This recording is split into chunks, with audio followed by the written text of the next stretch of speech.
బీసీలకు న్యాయం కోసం అన్ని పక్షాలు బంద్కు కలిసి రావాలన్నారు ఎమ్మెల్సీ డాక్టర్ బల్మూరి వెంకట్. బీసీలకు 42% రిజర్వేషన్లు దక్కాలని ఇవాళ చేపట్టిన రాష్ట్ర బంద్కు అన్ని పక్షాలు సంఘీభావం తెలపాలని కోరారు. రిజర్వేషన్ల విషయంలో కేంద్రం తీరుకు నిరసనగా నిజామాబాద్లో బీసీ నాయకులతో కలిసి బంద్లో పాల్గొన్నారు. సామాజిక న్యాయం కోసం తెలంగాణలో కాంగ్రెస్ ప్రభుత్వం పనిచేస్తుందన్నారు బల్మూరి వెంకట్.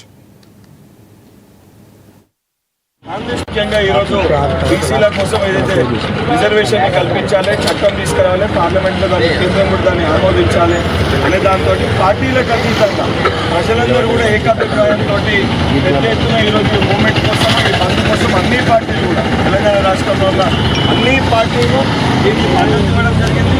కాంగ్రెస్ పార్టీ కూడా ఆ బీసీసీ పెద్దలందరూ కూడా జిల్లా నాయకత్వం కూడా సంపూర్ణంగా ఈ మద్దతు ప్రకటించడం జరిగింది. ఏదైతే తమిళనాడు తరహాలో అక్కడ బీసీలకు రిజర్వేషన్ కావాలన్నప్పుడు 9th షెడ్యూల్లో పెట్టడానికి కేంద్రానికి అన్ని పార్టీ నాయకత్వం వెళ్ళి ఆ రోజు ఒత్తిడి తీసుకొచ్చి తమిళనాడులో దాన్ని 9th షెడ్యూల్లో పెట్టించి సేమ్ ఈరోజు తెలంగాణ పరిస్థితులు తమిళనాడులో కూడా ఉండే. ఈ రాష్ట్రంలో కూడా అన్ని పార్టీల ఎంపీలు ఏదైతే కేంద్రానికి వెళ్ళి 9th షెడ్యూల్లో పెట్టించి తెలంగాణ రాష్ట్రానికి కూడా బీసీలకి రిజర్వేషన్ని పెంచి ఎంతైతే బీసీల పాపులేషన్ ఉందో ఆ రకంగా సెన్సస్ని చేపట్టిన కొట్లాడాల్సిన బాధ్యత ఉంది.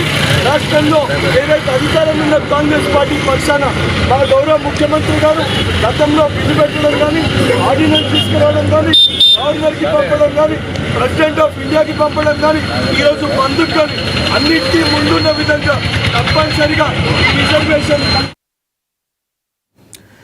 హైదరాబాద్ అంబర్పేట చౌరస్తా